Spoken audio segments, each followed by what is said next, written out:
The Surangama Sutra, Volume 7, 70. If they are unclean and wear tattered old clothes to carry out the practice alone in a place by themselves, they can be equally pure.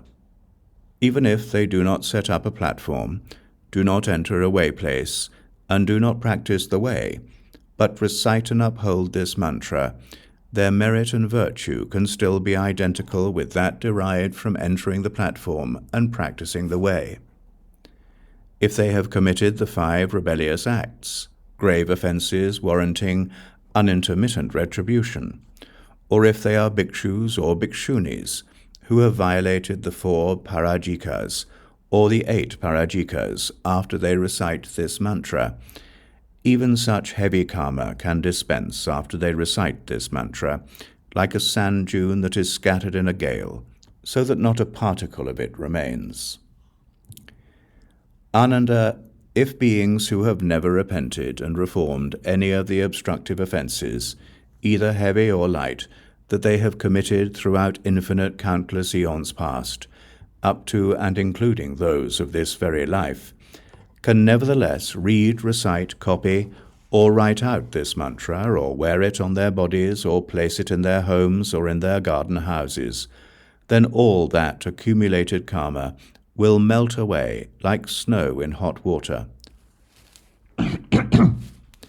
Before long they will obtain awakening to patience with the non-existence of both beings and dharmas. Moreover, Ananda, if women who do not have children and want to conceive can sincerely memorize and recite this mantra, or carry this Sitatapatra mantra on their bodies, they can give birth to sons or daughters endowed with blessings, virtue, and wisdom. Those who seek long life will obtain long life. Those who seek to quickly perfect their reward will quickly be able to do so. The same is true for those who seek something regarding their bodies, lives, appearance, or strength. At the end of their lives, they will gain the rebirth they hope for in whichever of the lands of the 10 directions they wish. They certainly will not be born in poorly endowed places or as inferior people. Even less will they be reborn in some odd form.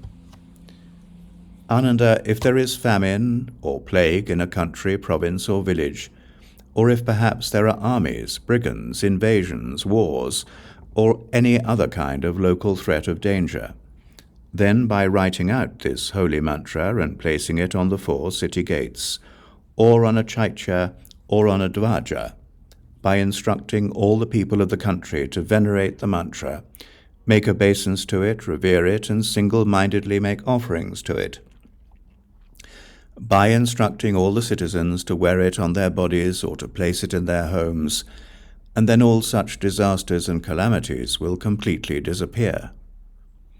Ananda, in each and every country where the people accord with this mantra, the heavenly dragons are delighted, the winds and rains are seasonal, the 5 kinds of crops are abundant, and the people are peaceful and happy. It can also suppress all evil stars which may appear in any of the directions and transform themselves in uncanny ways. Calamities and obstructions will not arise. People will not die accidentally or unexpectedly, nor will they be bound by fetters, kangs, or locks.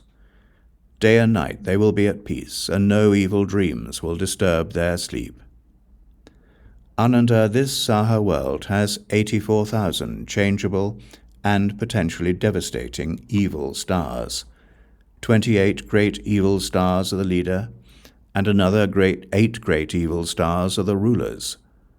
They take various shape, and when they appear in the world they bring disaster and unexpected calamities down upon beings. But wherever this mantra is kept, they will all be eradicated.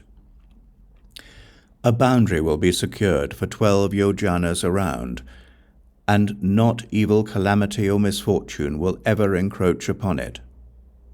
Therefore the Tathagata proclaims this mantra to be one which will protect all cultivators of the future, who have just begun to study, so that they can enter samadhi, be peaceful in body and mind, and attain great tranquility.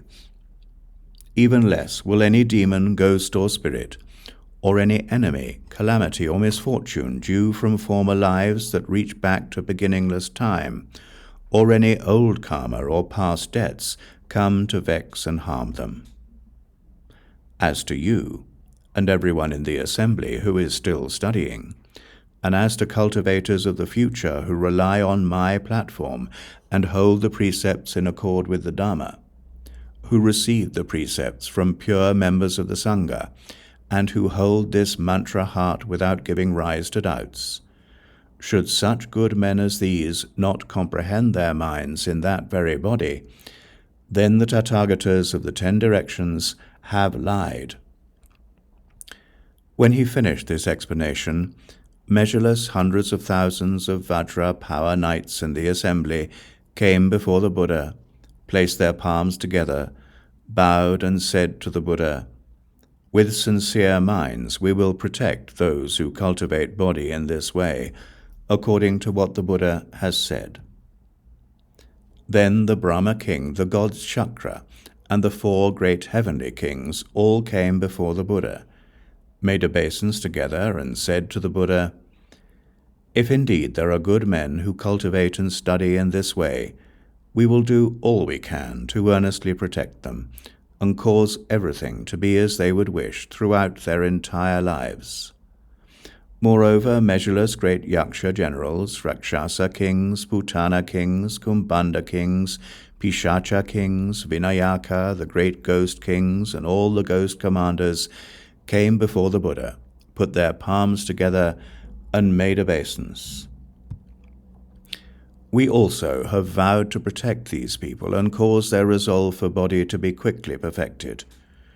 Further, measureless numbers of gods of the sun and moon, lords of the rain, lords of the clouds, lords of the thunder, lords of lightning who patrol throughout the year, and all the retinues of stars which were also in the assembly, bowed at the Buddha's feet and said to the Buddha, "We also protect all cultivators, so that their way places are peaceful and they can attain fearlessness."